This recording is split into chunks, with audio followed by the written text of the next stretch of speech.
Welcome, fellow Toastmasters, and any guests if we have any. My name is Lisa Walker, and I'm giving my icebreaker speech tonight. First of all, I want to just start with the beginning parts about my life. So I was born on Saturday, July 21st, 1973, in Emporia, Virginia. I was born to two newlywed teenage parents, so it was a very challenging life to grow up under. I lived in Emporia for about 2 weeks prior to moving to Maryland. So I was in Maryland for the first 2 years of my life in Suitland, around Oxon Hill area. After that time, about around the time I was 2 years old, I actually have brought pictures with me too, because I love to tell stories and then show pictures. So this was me in Suitland at 2, and I'll have to pass these around later.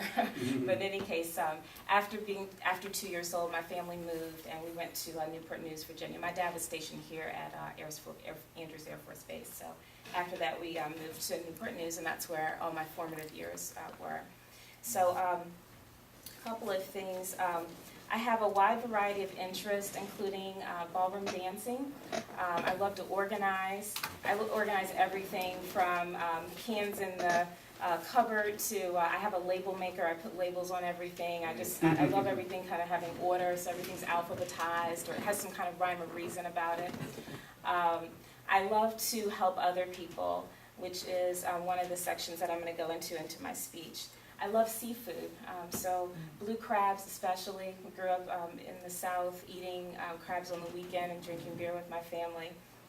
And so when I moved up here, finding that Maryland was a blue crab area, I knew I was in the right place. So in the area of making a difference in other people's lives, I found what I call my life calling, my passion for learning. And that's what I want to talk to you about this evening. My life has given me a lot of lessons, but I want to talk to you about 3 main lessons that I've had in my life over the years so far. My first lesson came about 9.5 days after I was born. I was born in the country in Emporia, Virginia, which is right outside of North Carolina. And in my family, it was unheard of to bring a newborn child out of the house to send them out into the community before 6 weeks old. So you would never leave with a newborn child. However, my mom got a call from my grandmother 9.5 days after I was born and said, wrap her up and bring her to me.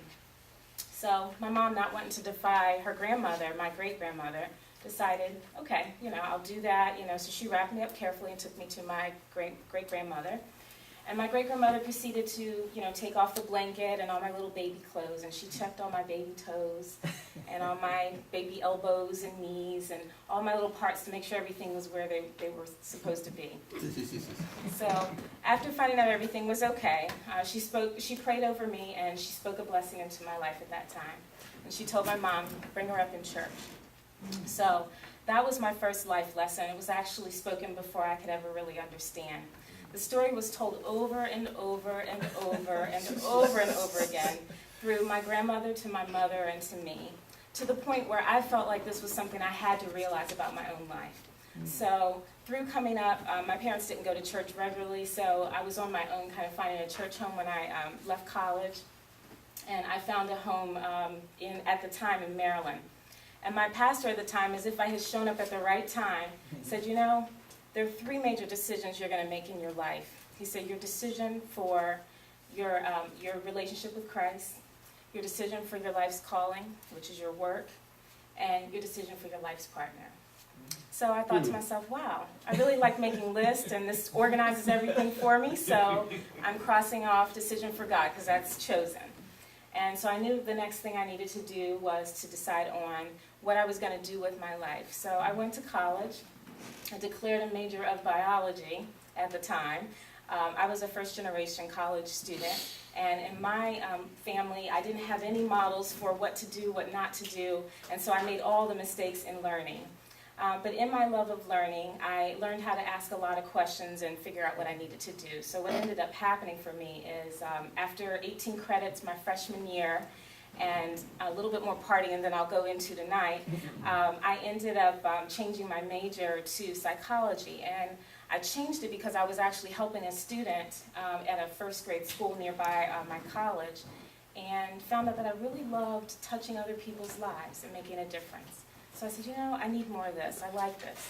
So I got a degree in psychology undergrad, and then I went on to get my master's degree in counseling, and went about the work of helping make difference in other people's lives.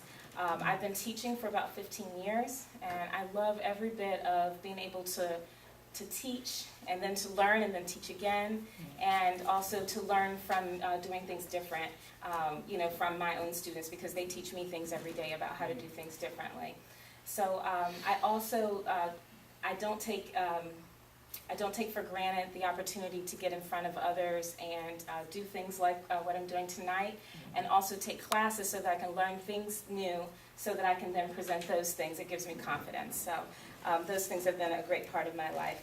So as I was saying, there were the decisions of my decision of my life's calling and my decision for Christ.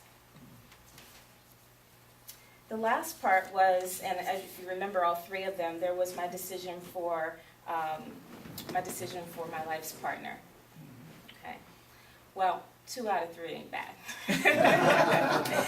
So I haven't met my prince yet. I remember a time when I was about 25-ish, and I was like, okay, for sure, 26 is this will happen, 28 this will happen, I'll be married and have all my kids by 30, and bam, bam, bam, done. Okay.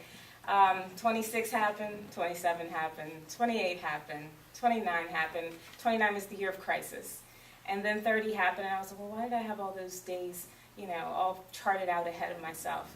And that's when I really began to start to learn how to live. So I actually took up ballroom dancing at that point, and I started learning how to relax and how to follow my partner, and learn how to be graceful and how to be the feminine person that I am standing in front of you. So through that, I've learned to relax and to enjoy my life and to allow the learning to be what it is.